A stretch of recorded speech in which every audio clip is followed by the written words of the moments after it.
Hello, Sean. Thoughts on the beta launch of Hulu content now being on Disney Plus? Do you think this decision will help Disney in the streaming wars? So, Disney has their fingers in a whole bunch of different, I don't know what the analogy is. They're involved in a lot of different things. They own a lot of things that you don't realize that they own. National Geographic, ESPN. They had a huge stake in Hulu. So they've had a streaming service for over 10 years. And I don't know when they bought their piece of it or anything like that, but when they launched Disney Plus, essentially it meant that they had two different streaming services that kind of compete with each other. And so they bought the Fox 20th Century Fox, the film studio, to get all this content to load up Disney Plus, but a bunch of the stuff that they have doesn't fit the Disney brand. Disney family-friendly brand. That's what Disney's always stood for, but then you spend $60 billion on Fox just to put a quarter of it on Disney Plus, so you have all this other stuff that you end up putting on Hulu, and along those same lines, they, like Prey, they bought Fox. Fox had the Predator franchise, so they make a Predator movie, and they don't put it on the streaming service that they bought Fox for, they put it on the other one. I think that this has always been like a very messy setup, that Disney is trying to go too big, and their brand the thing that made it so strong is that Disney really stood for something family friendly. You can show it to your kids, but you'll have fun with it too. That's what it's always meant. And then they're trying to do something that is everyone. And they bought a bunch of R-rated movies. So like, okay, we got all these Disney films on here. We have all of these Fox Disney films or Fox Marvel films. Some of them are rated R. Okay, let's put Deadpool on Disney Plus. Like, wait, if we're putting Deadpool on Disney Plus, why can't we put Prey on Disney Plus? So I think you can just see immediately the messiness of how this all played out, what they were trying to do. So as of this last week, they decided to start to merge together Hulu and Disney Plus.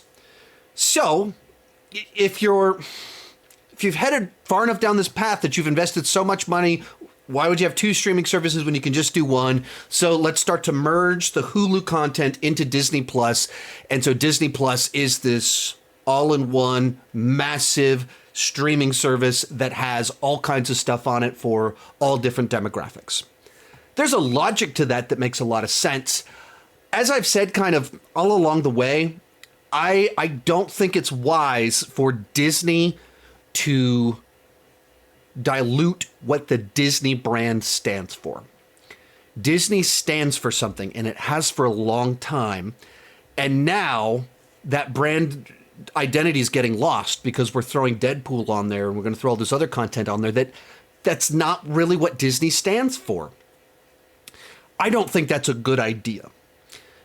I understand if you've got all this content, why have two streaming services? That's a bad idea.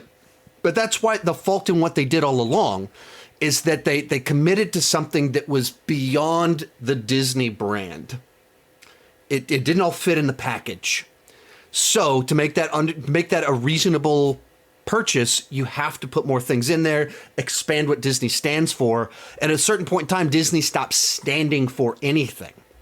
The brand just means company that puts out movies, TVs, shows to try and sell you toys and get you to go to our amusement parks to try and make money for the shareholders. But the brand itself, it's not a specific thing. It's everything. It's all encompassing. Now, Disney's always had pocket things. So, back in the 90s, they had all these little subsidiaries that they owned them, but that's where they would put out these other things under other brands. But now it's all on Disney Plus, or we're looking to put it all on Disney Plus. And I just don't think that's good for the longevity of the Disney brand because it doesn't stand for anything anymore.